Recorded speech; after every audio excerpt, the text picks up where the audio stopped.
ఒక 4 రోడ్ల కూడలిలో నిలబెట్టింది.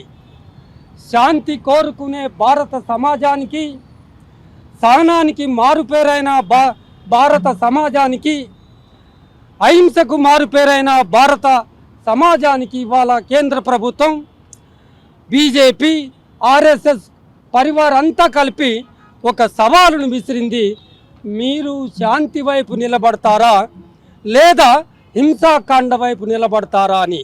ఇవాళ సమాజం అంతా శాంతి వైపు నిలబడతామంటే కూడా మీరు మావోయిస్టు పార్టీతో చర్చలు జరిపి శాంతిని నెలకొల్పాలని దేశవ్యాప్తంగా పౌర సమాజం, మేధావి వర్గం శాంతి చర్చలు జరపాలని ఒకవైపు పెద్ద ఎత్తున ఉద్యమిస్తుంటే, డిమాండ్ను ముందుకు తీసుకొస్తుంటే, భారత పౌర సమాజాన్ని, మేధావి వర్గాలను, కవులను, కళాకారులను, సృజనాత్మకంగా ఆలోచించే ప్రజాతంత్రవాదులను లెక్క చేయకుండా, శాంతి చర్చలకు రాకుండా ఆయుధాలు పట్టిననే నెపంతో ఆయుధాలతోటే సమాధానం చెబుతామని, కంటికి కన్ను పన్నుకు పన్ను అనే న్యాయాన్ని మేము అనుసరిస్తామని ఎప్పుడో మధ్యయుగాల నాటికి భారత సమాజాన్ని తీసుకువెళ్తానని భారత ప్రభుత్వం బాహాటంగా ప్రజల ఆకాంక్షను, అభిమతాలను లెక్క చేయకుండా తూటాలతో, తుపాకులతో సమాధానం చెప్పటం వల్ల ఇవాళ మే 21, 2025 నాడు ఎవరితోనైతే చర్చలు జరపాల్సి ఉంటుందో భారత కమ్యూనిస్టు పార్టీ, మావోయిస్టు పార్టీ ప్రధాన కార్యదర్శితో నిజానికి భారత ప్రభుత్వం చర్చలు జరుపుతానంది. 2023 ఛత్తీస్గఢ్ ఎన్నికల సందర్భంగా మేనిఫెస్టోలో మేము మావోయిస్టు పార్టీతో చర్చలు జరపడానికి సిద్ధమని చెప్పారు. ఈ ప్రభుత్వమే కాదు, అంతకుముందు ప్రభుత్వాలు కూడా దఫాలుగా మావోయిస్టు పార్టీతో చర్చలు జరిపి సామాన్య ప్రజలు బలి కాకుండా, ఆదివాసీలు బలి కాకుండా చూసి భారత సమాజంలో శాంతి నెలకొల్పే ప్రయత్నాలు చేస్తామని ఎవరైతే ప్రకటించారో వాళ్లే దానికి తూట్లు పొడుస్తూ వస్తున్న చరిత్రను చూస్తూ ఉన్నాం. ఇప్పటికిప్పుడు వాళ్ళు ఇచ్చిన ఆ ప్రతిపాదనకు ప్రతిస్పందనగా మావోయిస్టు పార్టీ మేము కూడా చర్చలకు సిద్ధంగా ఉన్నామని ప్రకటించడమే కాకుండా 4 సార్లు 5 సార్లు కేంద్ర కమిటీ నుంచి అభయ్ పేరుతో, రాష్ట్ర కమిటీ నుంచి జగన్ పేరుతో ఉత్తరాల మీద ఉత్తరాలు వచ్చినా కానీ వాటికి సమాధానం చెప్పకుండా, చర్చలకు రాకుండా, భారత ప్రజాస్వామిక వ్యవస్థలో ఏ సమస్య వచ్చినా సరే టేబుల్ దగ్గర కూర్చొని మాట్లాడుకుంటే పరిష్కారం అవుతుందనేది ఒక సహజ న్యాయ సూత్రం. ఎవరికి ఏ సమస్య వచ్చినా కూర్చొని మాట్లాడుకోండి రదా అంటాం, కానీ కూర్చొని మాట్లాడారట. మాటలు లేవు, గీటలు లేవు అని ప్రజా జీవితాలతో ముడిపడి ఉన్న ప్రజాప్రతినిధులు, మంత్రులు, కేంద్ర హోం సహాయ శాఖ మంత్రి మాటలు లేవు, గీటలు లేవు అంటాడు. మాట్లాడుకోవాలి కదా. ఈ మొత్తం యుద్ధంలో ఎవరు బలి అవుతున్నారు? ఆపరేషన్ కగారాన్ని ప్రకటించిన తర్వాత భారత ప్రభుత్వం భారత ప్రజల ఆకలి తీర్చడానికి ఒక పథకం పెట్టాలి, అసమానతలు తొలగించడానికి ఒక పథకం పెట్టాలి, దారిద్ర్యాన్ని నిర్మూలించడానికి ఒక పథకం పెట్టాలి. కానీ భారత ప్రభుత్వం, బీజేపీ ప్రభుత్వం చంపటానికి ఒక పథకాన్ని ప్రకటించి ఉంది. భారత సమాజాన్ని ఎంత అవహేళన చేస్తూ ఉంది అంటే మిమ్మల్ని చంపుతామంటున్నారు. ఎవరిని చంపుతారు వాళ్ళు? 80 కోట్ల మందికి మేము బియ్యం ఇస్తున్నాం, 80 కోట్ల మంది పేదరికంలో, దారిద్ర్యంలో, ఆకలితో మునిగి చస్తా ఉన్నారు. వాళ్లకు ప్రాతినిధ్యం వహిస్తున్న వాళ్ళు ఏర్పాటు చేసుకున్న పార్టీకి ఆ ప్రజలకు సవాల్ విసురుతున్నారు.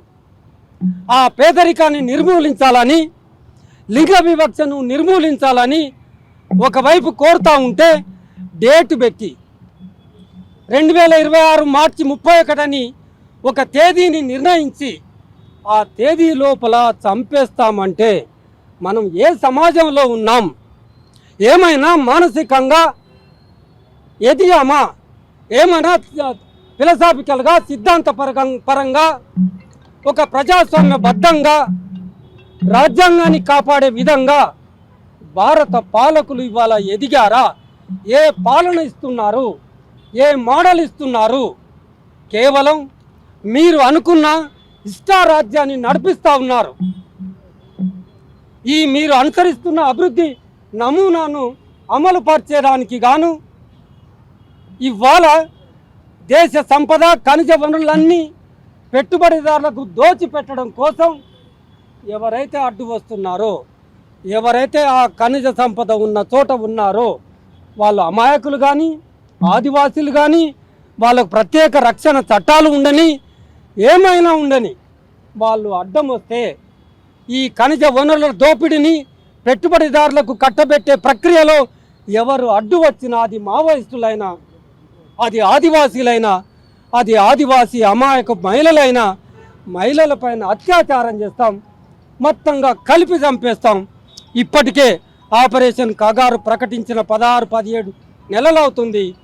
ఈపాటికే 150 మందికి పైగా ఆదివాసీ మహిళలను చంపేశారు. లెక్కలేదు. అసంఖ్యాకమైన ఆదివాసీ మహిళలపైన అత్యాచారాలు జరిగాయి.